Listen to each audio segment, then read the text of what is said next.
Hey everyone, welcome back to our channel. Today, we're diving into a topic that's both intriguing and a little bit scary: tips and tricks for surviving the end of the world.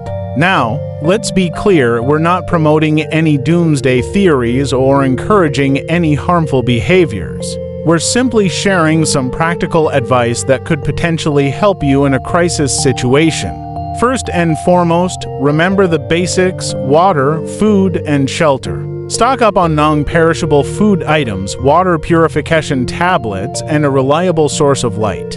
Invest in a first aid kit and learn some basic survival skills, such as how to start a fire and build a shelter. Stay informed and connected, but don't rely on technology alone.